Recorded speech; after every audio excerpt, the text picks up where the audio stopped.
Hello guys, once again back to my YouTube channel Uttarakhand education point. और आज हम चर्चा करेंगे उत्तराखंड भू कानून क्या है। तो गाइस, अगर आपको ये इन्फॉर्मेशन यहाँ पर क्या पसंद आ रही है तो आपको क्या करना है, मेरे चैनल को सब्सक्राइब और शेयर भी करना है। तो क्या है उत्तराखंड भू कानून? सोशल मीडिया पर क्यों ट्रेंड हो रहा है उत्तराखंड मांगे भू कानून?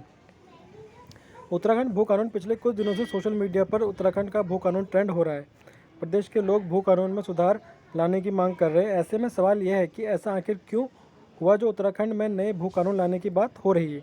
एक रिपोर्ट में बताया गया है कि जब उत्तर प्रदेश के एक हिस्से को अलग करके उत्तराखंड राज्य बनाया गया था, तब साल 2002 तक अन्य राज्यों के लोगों को उत्तराखंड में ज़मीन खरीदने के लिए सख्त कानून थे। 2002 तक उत्तराखंड के बाहर के राज्यों के लोग सिर्फ 200 वर्ग मीटर की ज़मीन उत्तराखंड में खरीद सकते थे। 2007 में यह सीमा 250 वर्ग मीटर कर दी गई थी।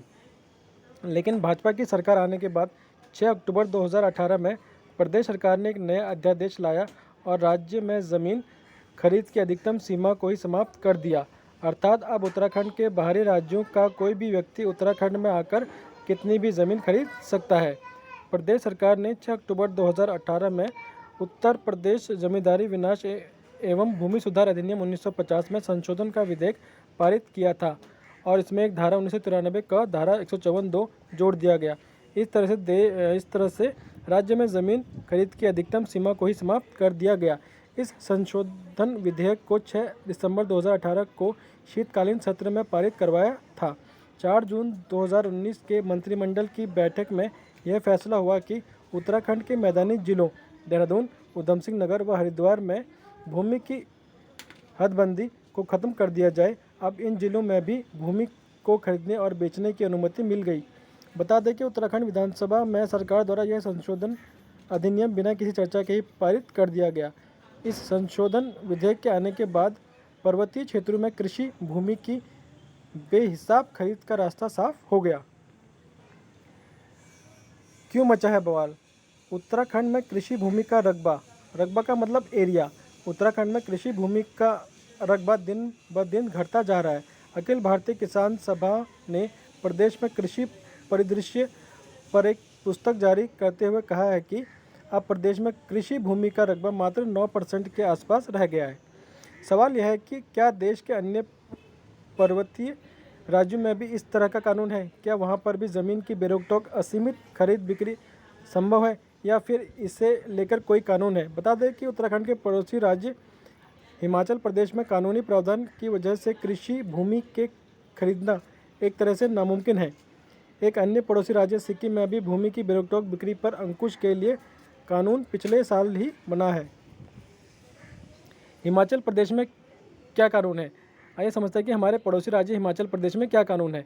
हिमाचल प्रदेश में tenancy and land reform act 1972 की धारा 118 में प्रावधान है कि कोई भी ज़मीन यदि कृषि भूमि है तो उसे गैर कृषि कार्यों के लिए नहीं बेचा जा सकता। यदि धोखे से बेच भी दिया जाए तो जांच के उपरांत वह ज़मीन सरकार में निहित कर दी जाएगी। इसके अलावा यहाँ पर ज़मीन तथा मकान के लिए भूमि खरीदने के लिए भी एक सीमा निर्धारित की गई है। हिमाचल प्रदेश में यह भी प्रावधान है कि जिस व्यक्ति से ज़मीन खरीदी जाए और वह व्यक्ति ज़मीन बेचने के कारण भूमि नहीं होना चाहिए। सिक्किम में भी इस तरह कानून है। आइए समझते हैं सिक्किम में क्या होता है कानून। पहाड़ी राज्य सिक्किम में भूमि की बेरोक-टोक बिक्री पर अंकुश के लिए पिछले साल ही कानून बना है। सिक्किम के कानून Sikkim regulation of transfer of land act 2018 की धारा 3 क में कहा गया है कि लिम्बू या तमांग समुदाय के व्यक्ति अपनी ज़मीन किसी भी दूसरे समुदाय को नहीं बेच सकते। ज़मीन की बिक्री सिर्फ अपने समुदाय के भीतर ही संभव है। ज़मीन बेचने वाले व्यक्ति को अपने पास कम से कम 3 एकड़ ज़मीन रखनी होगी। मेघालय में क्या कानून है? आइए मेघालय में समझते हैं क्या कानून है। हिमाचल प्रदेश और सिक्किम के बाद मेघालय में भी ज़मीन बिक्री पर पाबंदी है। The Meghalaya transfer of land act 1971 में प्रावधान है कि आदिवासी द्वारा गैर आदिवासी को या गैर आदिवासी द्वारा अन्य गैर आदिवासी को सक्षम अधिकारी की अनुमति के बिना ज़मीन हस्तांतरित नहीं की जा सकती। सक्षम अधिकारी गैर आदिवासी को ज़मीन खरीदने की अनुमति देने से पहले इस बात की पड़ताल करेगा कि गैर आदिवासी व्यक्ति को यहाँ रहने के लिए ज़मीन की आवश्यकता है अथवा नहीं। साथ ही इस बात को भी ध्यान में रखेगा कि उस इलाके के जनजाति के लोगों को आर्थिक हित गैर जनजाति के ज़मीन खरीदने से होगा अथवा नहीं। तो गाइज़ अगर आपको ये इन्फॉर्मेशन क्या हो रही है जो मैं प्रोवाइड कर रहा हूँ, अगर आपको पसंद आ रही है तो मेरे चैनल को सब्सक्राइब करें और इसको शेयर भी करें और लाइक भी करें।